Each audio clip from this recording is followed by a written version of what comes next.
Hello ಎಲ್ರಿಗೂ ನಮಸ್ಕಾರ. ನಾನು ಶ್ರುತಿ. ನಿಮಗೆಲ್ಲ ನನ್ನ ಯೂಟ್ಯೂಬ್ ಚಾನಲ್ಗೆ ವೆಲ್ಕಮ್ ಮಾಡ್ತಾ ಇವತ್ತಿನ ವ್ಲಾಗ್ನ ಶುರು ಮಾಡ್ತಿದ್ದೀನಿ. ತಮ್ಮನೇಲಿ ನೋಡಿದ ತಕ್ಷಣ ನಿಮ್ಗೆ ಗೊತ್ತಾಗುತ್ತೆ ನಾನು ಗೃಹ ಪ್ರವೇಶದ ವೀಡಿಯೋನ ಅಪ್ಲೋಡ್ ಮಾಡ್ತಾಯಿದ್ದೀನಿ ಅಂತ ಹೇಳಿ. ಇದು ಆಶಾಂಟಿ ಮನೆ ಗೃಹ ಪ್ರವೇಶ. ಇವರು ನಮಗೆ ಕ್ಲೋಸ್ ರಿಲೇಟಿವ್ ಆಗಬೇಕು. ನನ್ನ ಹಳೆಯ ಕೆಲವು ವ್ಲಾಗ್ಸಲ್ಲಿ ಇವ್ರನ್ನ ನೀವು ನೋಡಿರ್ತೀರ. ಅವರು ನಮಗೆ ಕ್ಲೋಸ್ ಕಸಿನ್ ರಿಲೇಟಿವ್. ಅವ್ರ ಮನೆ ಗೃಹ ಪ್ರವೇಶಕ್ಕೆ ಹೋಗ್ತಾ ಇರೋದು. ಗೃಹ ಪ್ರವೇಶದ ಹಿಂದಿನ ದಿನ ನಾವು ಇವಾಗ ಹೊರಟಿದ್ದೀವಿ. ನಾಳೆ ಗೃಹ ಪ್ರವೇಶ ಇರೋದು. ಇವತ್ತು ನಾವು ಊರಿಗೆ ಹೊರಟಿದ್ದೀವಿ. ಇದು ಆಗಿರೋದು ಮೇ ಮಂತಲ್ಲಿ ಗೃಹ ಪ್ರವೇಶ ಆಗಿರೋದು. ನಾನು ತುಂಬ ಲೇಟಾಗಿ ಅಪ್ಲೋಡ್ ಮಾಡ್ತಾಯಿದ್ದೀನಿ. ಎಷ್ಟೊಂದು ವೀಡಿಯೋಸ್ನ ನಾನು ರೆಕಾರ್ಡ್ ಮಾಡಿ ಇಟ್ಕೊಂಡಿರ್ತೀನಿ, ಆದರೆ ಎಡಿಟ್ ಮಾಡಿ ಅಪ್ಲೋಡ್ ಮಾಡೋಷ್ಟಕ್ಕೆ ತುಂಬಾ ಲೇಟಾಗುತ್ತೆ. ನಾನು ಸ್ವಲ್ಪ ಕನ್ಸಿಸ್ಟೆನ್ಸಿನ ಚೆನ್ನಾಗಿ ಮೇಂಟೈನ್ ಮಾಡಬೇಕು ವೀಡಿಯೋ ಅಪ್ಲೋಡ್ ಮಾಡೋದ್ರಲ್ಲಿ. ಇನ್ನು ಮುಂದೆ ನಾನು ಮಾಡ್ತೀನಿ. ಹಾಗೆಯೇ ಬೆಳಗಿಂದ ನಾನು ಸಂಜೆವರೆಗೂ ಯಾವುದೇ ವೀಡಿಯೋನ ರೆಕಾರ್ಡ್ ಮಾಡ್ಕೊಳ್ಳಿಲ್ಲ. ಇವಾಗ ಹೋಮ ಶುರುವಾಗೋಕ್ಕೂ ಮುಂಚೆ ವೀಡಿಯೋನ ರೆಕಾರ್ಡ್ ಮಾಡ್ತಾ ಇದ್ದೀನಿ. ಫಸ್ಟ್ ನಾನು ಆಶಾಂಟಿ ಮತ್ತು ಮೂರ್ತಿ ಅಂಕಲ್ಗೆ ಕಂಗ್ರ್ಯಾಚುಲೇಷನ್ಸ್ ಹೇಳ್ತಾ ಈ ವಿಡಿಯೋನ ಶುರು ಮಾಡ್ತೀನಿ. ಇವ್ರು ರೆಡಿಯಾಗಿರೋದು ನೋಡಿದ್ರೆ ಗೊತ್ತಾಗುತ್ತಲ್ವ, ಇವರೇ ಆಶಾಂಟಿ. ಇವ್ರ ಮನೆ ಗೃಹ ಪ್ರವೇಶ ಇವಾಗ ನಡೀತಾ ಇರೋದು. ಪಕ್ಕದಲ್ಲಿ ನಿಂತಿರೋದು ನಮ್ಮ ಅತ್ತೆ. ಅದು ಯಂಗ್ ಅಂಡ್ ಎನರ್ಜೆಟಿಕ್ ಅತ್ತೆ. ಅದು ಹಾಯ್ ಮಾಡಿ ಆಂಟಿ. ಆಂಟಿ ಹೇಗಿದ್ದೀರಾ? ಸೂಪರ್ ಆಗಿದ್ದೀರಾ? ಗೃಹ ಪ್ರವೇಶ ಮಾಡಿಸ್ತಿದೆ, ಹೆಂಗ ಅನ್ನಿಸ್ತಿದೆ? ಖುಷಿಯಾಗಿದೆ. ಅಷ್ಟೇನ ಆಂಟಿ? ಏನಾದರೂ ಹೇಳಿ. ತುಂಬ ಖುಷಿಯಾಗಿದ್ದೀವಿ. ತುಂಬ ಎಷ್ಟು ಒಂದು ವರ್ಷದಿಂದ ಕಟ್ತಾ ಇದ್ರ ಮನೆ? ಹಾಂ, 2 ವರ್ಷದಿಂದ ಮನೆ ಕಟ್ಟಿ ಇವಾಗ ಫೈನಲಿ ಗೃಹ ಪ್ರವೇಶ ಮಾಡಿಸ್ತಿದ್ದೀರಾ? ಇನ್ನು ಎಷ್ಟು ತಿಂಗಳು ಬಾಕಿ ಇದೆ? ಇವಾಗ ಬೇಗ ಪೂಜೆ ಮುಗಿಸ್ತಾ ಇದ್ದೀರಿ.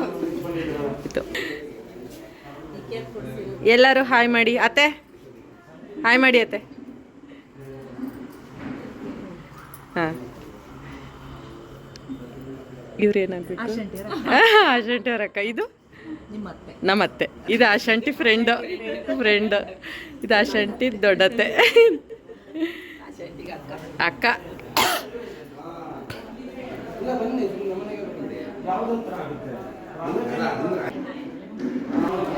ಗೈಸ್ ಹಾಯ್ ಕರೋ. ಹಾಯ್. ಯಾವಾಗ ಬಂದ್ರಿ? ಎಲ್ಲಿಗೆ ಹೋಗಿದ್ರಿ ಬೆಳಗ್ಗೆಯಿಂದ? ಹೌದು. ಏನು ಓದ್ತಾ ಇದ್ದೀರಾ ಆ್ಯಕ್ಚುಲಿ ಏನು ಸ್ಕೂಲಾ? ಸ್ಕೂಲ್ ಓದ್ತಾ ಇದ್ದೀರಾ? ಎಷ್ಟನೇ ಕ್ಲಾಸು? ಹಾಂ. ಹೋಮಕ್ಕೆ ಪೂಜಾರು ಎಲ್ಲ ರೆಡಿ ಮಾಡ್ಕೊತಾ ಇದ್ರು. ಇನ್ನೂ ಶುರುವಾಗಿರಲಿಲ್ಲ. ನಾವೆಲ್ಲರೂ ರೆಡಿಯಾಗಿದ್ದೀವಿ. ಇವಾಗ ಒಂದು ಸ್ವಲ್ಪ ಅಡುಗೆ ಮನೆ ತೋರಿಸ್ತೀನಿ ನೋಡಿ ನಿಮಗೆ. ನೀಟಾಗಿ ಎಷ್ಟು ಚೆನ್ನಾಗಿ ಡೆಕೋರೇಷನ್ ಮಾಡಿದ್ದಾರೆ ಅಂತ. ಇವಾಗಿನ ಟ್ರೆಂಡ್ ಅಲ್ವಾ ಇದೆಲ್ಲ, ಅಡುಗೆ ಮನೆನ ಈ ರೀತಿ ನೀಟಾಗಿ ತುಂಬ ಚೆನ್ನಾಗಿ ಡೆಕೋರೇಷನ್ ಮಾಡೋದು. ಅಡುಗೆ ಮನೆಯಲ್ಲಿ ಸಿಗೋಷ್ಟು ಸ್ಪೇಸ್ನ ಉಪಯೋಗಿಸ್ಕೊಂಡು ತುಂಬ ಚೆನ್ನಾಗಿ ಡೆಕೋರೇಷನ್ ಮಾಡಿದರು. ಸಿಂಕ್ ಹತ್ರ ಕೂಡ ಎಷ್ಟು ಚೆನ್ನಾಗಿ ಮಾಡಿದ್ದಾರೆ ನೋಡಿ. ಆದರೆ ಸಿಂಕ್ ಒಳಗಡೆ ನೀರು ತುಂಬಿಸಿರಲಿಲ್ಲ. ಮೇಲ್ಗಡೆ ಅವರು ಜಸ್ಟ್ ಸೆಲ್ಲೋ ಟೇಪ್ನ ಹಾಕಿಬಿಟ್ಟು ಆನಂತರ ಅದ್ರ ಮೇಲೆ ಫ್ಲವರ್ ಡೆಕೋರೇಷನ್ ಮಾಡಿದರು. ನಾವೇನು ಅಂದ್ಕೊಂಡಿದ್ವಿ ನೀರಿನ ಮೇಲೆ ಆ ರೀತಿ ಮಾಡ್ತಾರೆ ಅಂತ ಅಂದ್ಕೊಂಡಿದ್ವಿ. ಅದರಲ್ಲಿ ಹೋಗಿ ಮುಟ್ಟಿದ ಮೇಲೇ ಗೊತ್ತಾಗಿದ್ದು ಕೆಳಗಡೆ ಸೆಲ್ಲೋ ಟೇಪ್ ಹಾಕಿ ಆನಂತರ ಅದ್ರ ಮೇಲೆ ಫ್ಲವರ್ ಎಲ್ಲ ಮಾಡಿರೋದು ಅಂತ ಹೇಳಿ. ತುಂಬ ಚೆನ್ನಾಗಿ ಮಾಡಿದರು. ಹಾಗೆ ನಂದೊಂದು ಫೋಟೋಶೂಟ್ಸ್ ಎಲ್ಲ ಮಾಡಿಸ್ಕೊಂಡೆ ನಾನು. ನಂದು ಯಾವ ಫಂಕ್ಷನಲ್ಲೂ ನಂದು ಸರಿಯಾಗಿ ಫೋಟೋ ವೀಡಿಯೋ ಏನೂ ಸಿಗ್ತಿರ್ಲಿಲ್ಲ. ಹರ್ಷಗೆ ಹೇಳಿ ಹರ್ಷ ಹತ್ರ ಮಾಡಿಸ್ಕೊಂಡೆ ಫೋಟೋಶೂಟ್ ಎಲ್ಲ. ನನ್ನ ಸೀರೆ ಹೇಗೆ ಕಾಣಿಸ್ತಿದೆ ಅಂತ ಹೇಳಿ. ಫೋಟೋಸ್ ವೀಡಿಯೋಸ್ ಎಲ್ಲ ತೆಕ್ಕೊಂಡಾದ ನಂತರ ಸ್ವಲ್ಪ ಹೊತ್ತಿಗೆ ಹೋಮ ಕೂಡ ಶುರುವಾಯಿತು. ನಾವು ಸ್ವಲ್ಪ ಹೊತ್ತು ಕೂತಿದ್ದು. ಆ ನಂತರ ಇಲ್ಲಿ ಎಲ್ಲರೂ ಕೂತ್ಕೊಂಡು ಗಿಫ್ಟ್ ಪ್ಯಾಕ್ ಮಾಡ್ತಾಯಿದ್ವಿ. ಅಂದರೆ ಬಂದವ್ರಿಗೆ ತಾಂಬೂಲ ಕೊಡಬೇಕಲ್ವ ಹೆಣ್ಮಕ್ಳಿಗೆ, ಅವ್ರಿಗೋಸ್ಕರ ಗಿಫ್ಟ್ ಪ್ಯಾಕ್ನ ಮಾಡ್ತಾಯಿದ್ವಿ. ಎಲ್ಲ ಮುಗಿದು ಸ್ವಲ್ಪ ಹೊತ್ತು ಗಿಫ್ಟ್ ಪ್ಯಾಕಿಂಗ್ ಎಲ್ಲರೂ ಸೇರ್ಕೊಂಡು ಮಾಡಿ ಆದಮೇಲೆ ರಾತ್ರಿ ಊಟಕ್ಕೆ ಹೋದ್ವಿ. ಊಟ ಕೂಡ ತುಂಬ ಚೆನ್ನಾಗಿತ್ತು. ನಾನು ಇವಾಗ ವಿಡಿಯೋದಲ್ಲಿ ನೋಡುವಾಗಲೇ ಗೊತ್ತಾಗ್ತಿರೋದು ಏನೇನು ಮಾಡಿಸಿದ್ದಾರೆ ಅಂತ. ಎಲ್ಲ ಮರ್ತೋಗ್ಬಿಟ್ಟಿತ್ತು ನನಗೆ. ಬಟ್ ಊಟ ಅಂತೂ ತುಂಬ ಚೆನ್ನಾಗಿ ಮಾಡಿಸಿದ್ರು. ತುಂಬ ಚೆನ್ನಾಗಿ ಕೂಡ ಇತ್ತು. ನಾನು ನಮ್ಮ ಅತ್ತೆ ಜೊತೆ ಕೂತ್ಕೊಂಡು ಊಟ ಮಾಡ್ತಾಯಿದ್ದೀನಿ. ನಾವೆಲ್ಲರೂ ಊಟಕ್ಕೆ ಬೇಗನೆ ಹೋದ್ವಿ. ಯಾಕಂದರೆ ನಮಗೆ ಬೇಗ ಎಲ್ರಿಗೂ ಹೊಟ್ಟೆ ಹಶ್ವಾಗ್ತಿತ್ತು. ಇನ್ನು ಹೋಮ ಮಾಡ್ತಾನೇ ಇದ್ದರು. ಅದಕ್ಕೆ ಮುಂಚೆನೇ ಹೋಮ ಮುಗಿಯೋಕ್ಕೆ ಮುಂಚೆನೇ ಊಟಕ್ಕೆ ಹೋದ್ವಿ. ಊಟ ಮುಗಿಸ್ಕೊಂಡು ಬಂದರು. ಇನ್ನು ಹೋಮ ಮಾಡ್ತಾಯಿದ್ರು. ಅದಾದ ನಂತರ ಸ್ವಲ್ಪ ಹೊತ್ತಿಗೆ ಹೋಮ ಮುಗೀತು. ಇನ್ನು ಯಾವುದೇ ವೀಡಿಯೋಸ್ ಎಲ್ಲ ನಾನು ಮಾಡ್ಕೊಳ್ಳಿಲ್ಲ. ಇದು ನೆಕ್ಸ್ಟ್ ಡೇ ಬೆಳಗ್ಗೆದು ವೀಡಿಯೋನು ಕೂಡ ನಾನು ಇಲ್ಲಿ ಕಂಟಿನ್ಯೂ ಮಾಡ್ತಾಯಿದ್ದೀನಿ. 2 ದಿನದ ವೀಡಿಯೋನ ಸೇರಿಸಿ ಒಂದು ವ್ಲಾಗ್ ಮಾಡಿ ಹಾಕ್ತಾಯಿದ್ದೀನಿ ನಾನು. ಇನ್ನು ಮಾರನೇ ಬೆಳಗ್ಗೆಗೆ ಗೃಹ ಪ್ರವೇಶದ ದಿನ ಏನು ಗಂಗೆ ಪೂಜೆ ಮಾಡೋದು, ಗೋ ಪೂಜೆ ಮಾಡೋದು, ಮಾಡೋದು ಅದೆಲ್ಲ ಇದ್ದೇ ಇರುತ್ತಲ್ವ, ಅದನ್ನು ಇವಾಗ ಇಲ್ಲಿ ಮಾಡ್ತಾ ಇದ್ದಾರೆ. ಪೂಜೆ ಟೈಮ್ ತುಂಬ ಅರ್ಲಿ ಮಾರ್ನಿಂಗ್ ಏನು ಬಂದಿರಲಿಲ್ಲ, ಒಂದು 6 ಗಂಟೆ ಮೇಲೇ ಗೃಹ ಪ್ರವೇಶದ್ದು ಟೈಮ್ ಇದ್ದಿದ್ದು. ನೀವು ನೋಡ್ತಾ ಇರ್ಬೋದು ಬೆಳಕೆಲ್ಲ ಎಷ್ಟು ಚೆನ್ನಾಗಾಗಿದೆ ಅಂತ ಹೇಳಿ.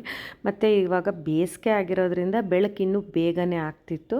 ಜೋಯಿಸರು ಕೂಡ ಇವಾಗ ಒಂದೊಂದೇ ಪೂಜೆಗಳನ್ನ ಮಾಡಿಸ್ತಾ ಇದ್ದಾರೆ. ಪ್ರೊಫೆಷ್ನಲಿ ಆಶಾಂಟಿ ಮತ್ತು ಮೂರ್ತಿ ಅಂಕಲ್ ಇಬ್ಬರೂ ಬಂದು ಗೌರ್ಮೆಂಟ್ ಎಂಪ್ಲಾಯೀಸ್. ಆಶಾಂಟಿ ಗೌರ್ಮೆಂಟ್ ಹೈಸ್ಕೂಲ್ಗೆ ಟೀಚರು, ಹಾಗೆ ಮೂರ್ತಿ ಅಂಕಲ್ ಗೌರ್ಮೆಂಟ್ ಕಾಲೇಜ್ಗೆ ಲೆಕ್ಚರರ್. ಇವರಿಬ್ಬರು ಅವ್ರ ಮಕ್ಕಳು ಇವರು ಕೂಡ ಚೆನ್ನಾಗಿ ಓದ್ಕೊಂಡು ಒಂದು ಒಳ್ಳೆ ಕೆಲಸದಲ್ಲಿದ್ದಾರೆ. ಇವಾಗ ಹಿರಿಸಾವೆನಲ್ಲಿ ಅವ್ರ ಊರಲ್ಲೇ ಬಂದು ಮನೇನ ಕಟ್ಕೊತಾ ಇದ್ದಾರೆ.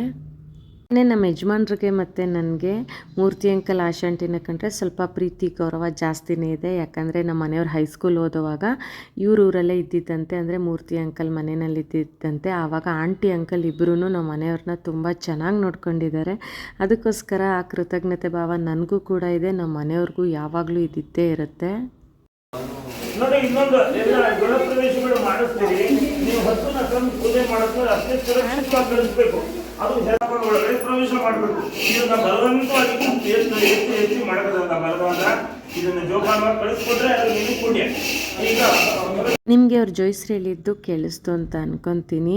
ಬಲವಂತವಾಗಿ ಹಸು ಕರುನ ಮನೆ ಒಳಗಡೆ ನುಗ್ಗು ಅಂತ ನುಗ್ಗಿಸ್ಬಾರ್ದು. ಅದನ್ನು ಹುಷಾರಾಗಿ ಕರ್ಕೊಂಡು ಬಂದು ಒಳ್ಳೆ ಮನಸ್ಸಿಂದ ಹುಷಾರಾಗಿ ಜೋಪಾನವಾಗಿ ಕಳಿಸಿದ್ರೆ ನಿಮಗೆ ಪುಣ್ಯ ಸಿಗುತ್ತೆ.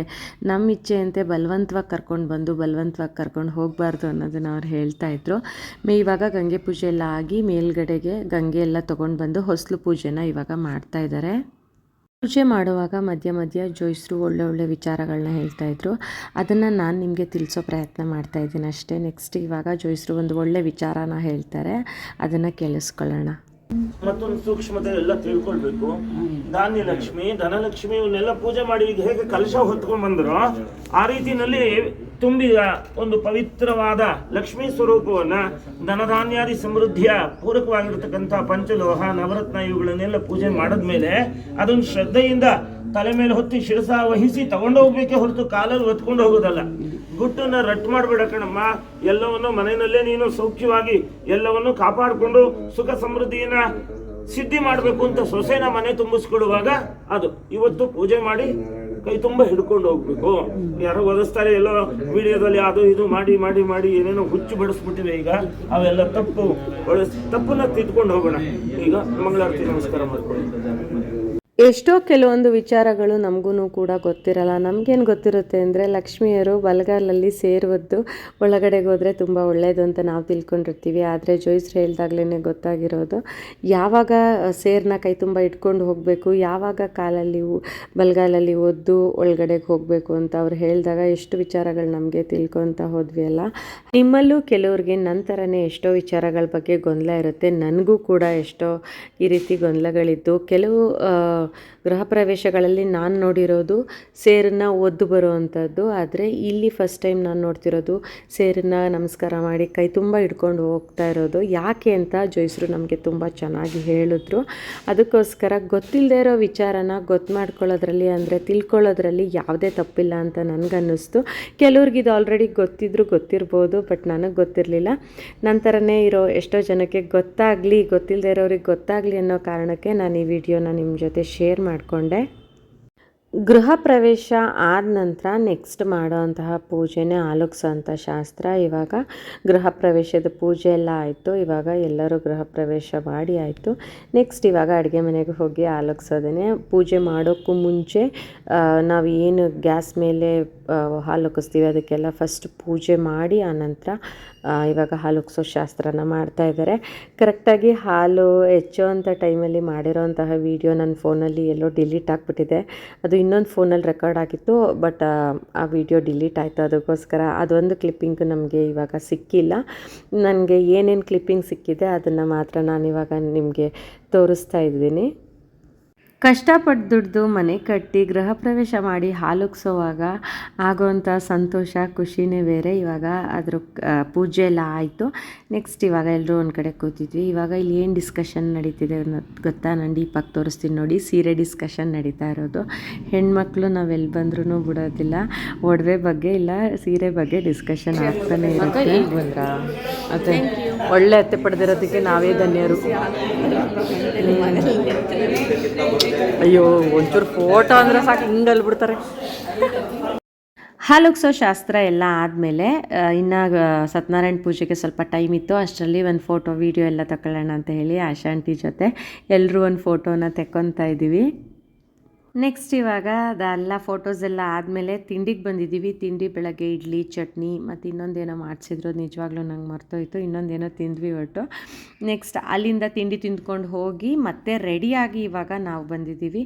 ರೆಡಿ ಆಗಿಬಿಟ್ಟು ಮತ್ತೆ ಇವಾಗ ಆಸ್ ಯೂಶುವಲ್ ನಮ್ಮ ಫೋಟೋ ಸೆಷನ್ ನಡೀತಾ ಇದೆ. ಕೆಳಗಡೆ ಪೂಜೆ ನಡೀತಾ ಇದೆ. ಇವಾಗ ನಾವು ವ್ಲಾಗ್ ಮಾಡ್ಕೊಂಡು ಓಡಾಡ್ತಾ ಇದ್ದೀವಿ. ನಾನು ನಿಮಗೆ ನನ್ನ ಔಟ್ಫಿಟ್ನ ತೋರಿಸ್ತಾ ಇದ್ದೀನಿ ಹೇಗಿತ್ತಂತ ಹೇಳಿ. ಇದು Mysuru crepe silk sorry. But ಇದನ್ನು ನಾನು ಒಂದು ಇನ್ಸ್ಟಾಗ್ರಾಮ್ ಪೇಜಲ್ಲಿ ತೊಗೊಂಡಿದ್ದು 2 ವರ್ಷದ ಮೇಲೆ ಆಯಿತು ತೊಗೊಂಡು. ಒಂದು ಸಲನೂ ಉಟ್ಟಿರಲಿಲ್ಲ. ಬ್ಲೌಸ್ ಹೊಲಿಸಿ ಇಟ್ಟಿದ್ದೆ, ಇವಾಗ ಅದನ್ನು ಉಟ್ಕೊಂಡಿದ್ದೀನಿ. ಆದರೆ ನನಗೆ ಈ ಸೀರೆನ ಉಟ್ಕೊಂಡ್ಮೇಲೆ ಅನ್ನಿಸ್ತು ಇಷ್ಟು ದುಡ್ಡು ಕೊಡೋದು ಜಾಸ್ತಿ ಆಯ್ತು ಅಂತ ಹೇಳಿ. ಇದಕ್ಕೆ ನಾನು ಒಂದು 11,000-11,500 ಸಾವಿರ ಅಷ್ಟು ದುಡ್ಡನ್ನ ಕೊಟ್ಟಿದ್ದೆ. ಅಷ್ಟು ವರ್ತೇ ಇಲ್ಲ ಆ ಸೀರೆ. ನನಗೆ ಉಟ್ಕೊಂಡ್ಮೇಲೆ ಡಿಸಪಾಯಿಂಟ್ ಆಯಿತು. ಆ ಸೀರೆ ಉಡೋಕ್ಕೂ ಮುಂಚೆ ನನಗೆ ತುಂಬ ಇಷ್ಟ ಆಗ್ತಿತ್ತು. ಎಷ್ಟು ಚೆನ್ನಾಗಿದೆ ಅಲ್ವಾ ಈ ಸೀರೆ ಅಂತ ಹೇಳ್ಬಿಟ್ಟು ಯಾವ ಫಂಕ್ಷನ್ಗೆ ಉಟ್ಕೊಳ್ಳಿ ಅಂತ ಅನ್ನಿಸ್ತಾ ಇತ್ತು, ಎಷ್ಟು ಬೇಗ ಉಟ್ಕೊತೀನಿ ಅಂತ. ಆದರೆ ಉಟ್ಕೊಂಡ್ಮೇಲೆ ನನಗೆ ತುಂಬ ಬೇಜಾರಾಯಿತು. ನನಗೆ ಯಾಕೋ ಅಷ್ಟು ಚೆನ್ನಾಗಿಲ್ಲ ಅಂತ ಅನ್ನಿಸ್ತು. ಇವಾಗ ಹರ್ಷು ಅವಳದು ಔಟ್ಫಿಟ್ನ ತೋರಿಸ್ತಿದ್ದಾಳೆ. ಇದು ಮೇ ಬಿ ಅವ್ರ ಅಮ್ಮನ ಸೀರೆನಲ್ಲಿ ಹೊಲಿಸಿರೋದು ಅನಿಸುತ್ತೆ. ತುಂಬ ಚೆನ್ನಾಗಿ ಕಾಣಿಸ್ತಾ ಇದ್ಲು. ಹಾಗೆಯೇ ಅವಳಿಗೆ ಈ ರೀತಿ ಟ್ರೆಡಿಷ್ನಲ್ ಔಟ್ಫಿಟ್ಸ್ ತುಂಬಾ ಚೆನ್ನಾಗಿ ಕಾಣಿಸುತ್ತೆ. ಇವಾಗ ನಮ್ಮ ನಿರೀಕ್ಷೆನೂ ಕೂಡ ನಿಂತ್ಕೊಂತ ಹೇಳ್ತಿದ್ದೀನಿ. ಅವಳು ಮೊದಲೇ ಫೋಟೋ ವೀಡಿಯೋಗೆ ತುಂಬ ದೂರ. ಅದರಲ್ಲೂ ಈ ಥರ ಟ್ರೆಡಿಷ್ನಲ್ ಔಟ್ಫಿಟ್ ಹಾಕ್ತಾಗಂತೂ ತುಂಬ ನಾಚ್ಕೊಂತಿರ್ತಾಳೆ. ಬಟ್ ಅವಳೇನೇ ಇಷ್ಟಪಟ್ಟು ಆ ಡ್ರೆಸ್ನ ಹಾಕ್ಕೊಂಡಿದ್ದು. ಕೆಲವರು ತುಂಬ ಹೇಳಿದ್ರು ಇದು ಚೆನ್ನಾಗಿ ಕಾಣಿಸ್ತಿಲ್ಲ ಅಂತ. ಕೆಲವರು ಒಪಿನಿಯನ್ ಇತ್ತು, ಕೆಲವರು ಚೆನ್ನಾಗಿ ಕಾಣಿಸ್ತಿದೆ ಅಂತ ಹೇಳಿದ್ರು. ಹಾಗೆಯೇ ಅವಳಿಗೆ ಬಾಯ್ ಕಟ್ ಕೂಡ ಅವಳೇ ಇಷ್ಟಪಟ್ಟು ಮಾಡಿಸ್ಕೊಂಡಿರೋದ್ರಿಂದ ಕೆಲವರು ಚೆನ್ನಾಗಿಲ್ಲ, ಕೆಲವರು ಚೆನ್ನಾಗಿದೆ ಅಂತ ಹೇಳಿದ್ರು. ಒಬ್ಬೊಬ್ಬರು ಅಭಿಪ್ರಾಯ ಒಂದೊಂದು ಥರ ಇರುತ್ತೆ. ಆದರೆ ನಮ್ಮ ಖುಷಿ ಏನಿರುತ್ತೆ ನಾವು ಅದನ್ನೇ ಮಾಡಬೇಕು. ಬೇರೆಯವ್ರು ಹೇಳ್ತಾರೆ ಅಂತ ಏನಕ್ಕೂ ತಲೆ ಕೆಡಿಸ್ಕೋಬಾರ್ದು. ಇವಾಗ ಸತ್ಯನಾರಾಯಣ ಪೂಜೆ ಎಲ್ಲ ಆಗಿ ಜೋಯಿಸರು ಮಂಗಳಾರತಿನ ಕೊಡ್ತಾ ಇದ್ದಾರೆ. ಇದಾದಮೇಲೆ ಊಟಕ್ಕೆ ಹೋಗಿದ್ವಿ ಅಷ್ಟೇ. ನೆಕ್ಸ್ಟ್ ನಾನು ಇನ್ನು ಯಾವುದೇ ಜಾಸ್ತಿ ವೀಡಿಯೋಸ್ ಎಲ್ಲ ಮಾಡ್ಕೊಳ್ಳಿಲ್ಲ. ಇದಿಷ್ಟೇ ನಾನು ಮಾಡ್ಕೊಂಡಿರೋಂತಹ ವೀಡಿಯೋಸು. ಹಾಗೆ ಈ ವ್ಲಾಗ್ ನಿಮಗೆ ಹೇಗೆ ಅನ್ನಿಸ್ತು ಅಂತ ಹೇಳಿ. ನಾನು 2 ದಿನದ ವ್ಲಾಗ್ನ ಸೇರಿಸಿ ಜೊತೆಗೇ ಇಲ್ಲಿ ಅಪ್ಲೋಡ್ ಮಾಡಿದ್ದೀನಿ. ಊಟಕ್ಕಂತೂ ತುಂಬ ಒಳ್ಳೆ ವೆರೈಟೀಸ್ ಎಲ್ಲ ಮಾಡಿಸಿದ್ರು. ನಾವಂತೂ ಚೆನ್ನಾಗಿ ಊಟ ಮಾಡಿದ್ವಿ. ಇದಿಷ್ಟೇ ಇವತ್ತಿನ ವ್ಲಾಗ್ ಸ್ನೇಹಿತರೆ. ನೆಕ್ಸ್ಟ್ ನಾನು ನಿಮಗೆ ನನ್ನ ಹೊಸ ವಿಡಿಯೋ ಜೊತೆಗೆ ಸಿಗ್ತೀನಿ. ಒಂದು ಹೊಸ ವ್ಲಾಗ್ ಜೊತೆಗೆ ನಿಮಗೆ ಬರ್ತೀನಿ. ಯಾರೆಲ್ಲ ನನ್ನ ವೀಡಿಯೋಸ್ನ ಕೊನೆವರೆಗೂ ನೋಡಿದ್ದೀರಾ ನಿಮಗೆಲ್ರಿಗೂ ತುಂಬ ಥ್ಯಾಂಕ್ಸ್ ಅಂತ ಹೇಳ್ತಾ ನನಗೆ ಹೀಗೆ ಸಪೋರ್ಟ್ ಮಾಡ್ತಾಯಿರಿ. ನೆಕ್ಸ್ಟ್ ಇನ್ನೊಂದು ಹೊಸ ವ್ಲಾಗ್ ಜೊತೆಗೆ ನಿಮಗೆ ಸಿಗ್ತೀನಿ. ಅಲ್ಲಿವರೆಗೂ ಎಲ್ರಿಗೂ ಟೇಕ್ ಕೇರ್, ಬಾಯ್.